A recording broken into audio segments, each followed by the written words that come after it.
Hello and welcome. My name is Lynn Hewison and I am Secretary of the ASAB Accreditation Committee. ASAB Accreditation is an independent assessor for the role of Clinical Animal Behaviourist, or CAB.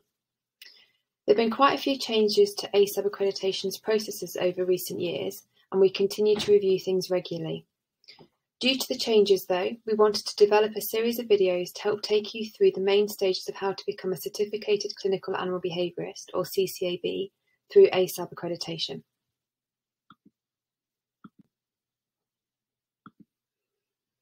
There are four main stages which we will look at more closely over the course of these videos. The stages are knowledge and understanding, often referred to as the KNU. This is covered in the first video of this series. The gaining of practical experience, which we'll look at today, and the assessments, which consist of both theory and practical elements, which will be in video 3 in this series. So again, today we're going to focus on the gaining of practical experience.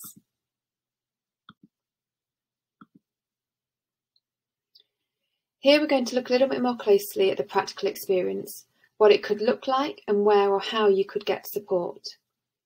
It is difficult to say how much practical experience an individual will need, as the aim is to have competent clinicians who can confidently see a range of case types.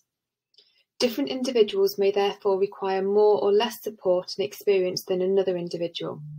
It really depends on experiences to date. The aim throughout there is to set individuals up for success, and working alongside other practitioners for support and guidance can really help with this. If we take an example and think about an individual who's just finished acquiring their KNU through formal education, in this case, we would recommend observing cases first, then slowly taking a more active role in case management. Observation may include, but isn't limited to, working alongside another practitioner, attending case study events, or watching videos of cases, for example. As these are all observational, they could be done during formal education if the opportunity is available, and/or after achieving the KNU. The idea is to increase case exposure and get individuals thinking about how to approach case management. Usually the best place to start is with observation, building up to an individual taking more of an active part until they are fully leading on all aspects of case management.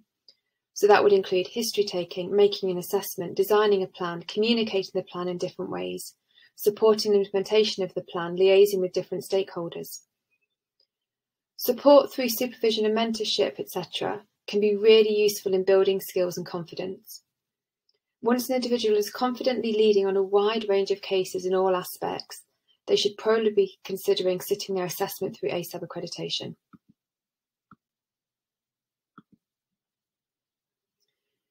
There are various ways of receiving support, and these are most accessible through practitioner organisations such as FABCA or FABC and APBC.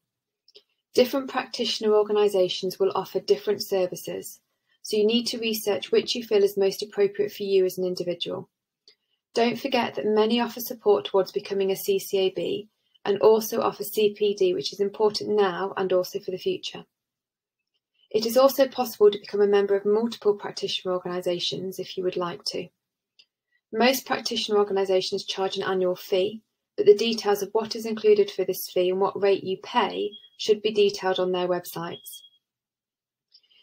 It is also possible to get support from individual practitioners. This may range from general case discussions through to more specific cases which you work through more closely together. Again, individual practitioners may charge for these services, and you would be advised to check what service you should expect for the fee, so something akin to a service level agreement. What insurance cover you and the practitioner are each required to have, and who will be responsible for the case at what stages. It would also be advisable to discuss confidentiality and consent with regards to ongoing case management. No matter which of these routes above you use in gaining your practical experience, we would also recommend seeing practice with a minimum of 2 clinicians. This is because personalities and approaches may vary slightly, and as such, different things may be learned from different clinicians. As you can see, support can be achieved in various ways, and it's about finding the most suitable options for you.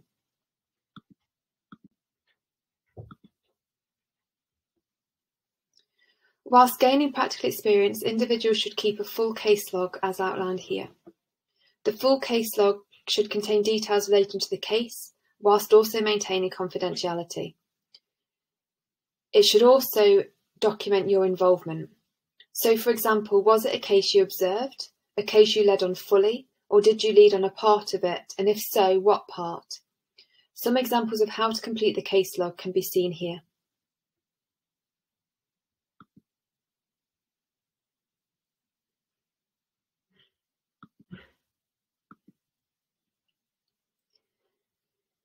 It is expected for practitioners to be competent and confident with a wide range of cases. There is a minimum required for the number of cases to be seen, as well as a list of the types of cases. With the minimum number, please don't see this as all you need to have recorded in your logbook, because different people have different journeys, experiences, and levels of competency. And it may well be that one individual only needs to see 1 or 2 dog-dog aggressive behaviour cases to be comfortable with that case type. But it might be that same individual, when presented with separation-related problems, perhaps needs several or more cases for them to feel comfortable with that type of case. This is why support alongside practical experience is so worthwhile. In case you're wondering where the list of cases came from, the types of cases are based on common presentations in the field, and therefore what you would likely see as a practitioner. Here, you can see the list of the case types for the dogs, cats and horses. The lists are also available on the CCAB application form, which is available on the ASAB accreditation CCAB website. Looking at these lists prior to and during practical experience is important, because for the species you wish to practice in, applicants are expected to have knowledge of all of these case types. And we'll look at this in a little bit more detail next.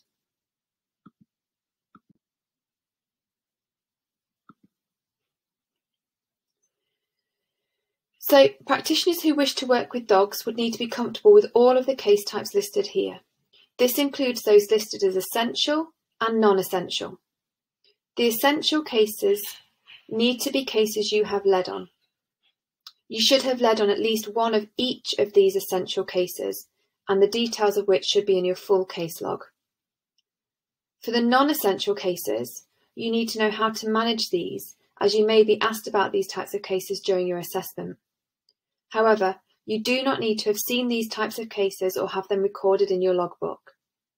We would of course advise you do observe these types of cases and have discussions about them, if you can do, as they are types of cases you could be presented with when working in the field. In addition to the specific case types, each applicant will also be expected to know about how to manage multi-pet households and apply basic knowledge to a situation, so as to maintain and promote the welfare of all animals involved in the case.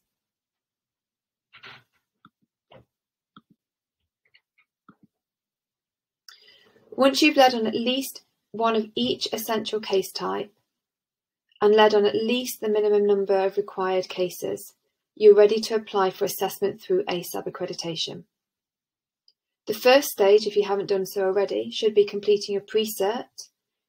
More details about this can be found in the first video in this series. The next stage is completing an application form and then proceeding to assessment. More details regarding the assessment and what to expect are covered in the next video in this series.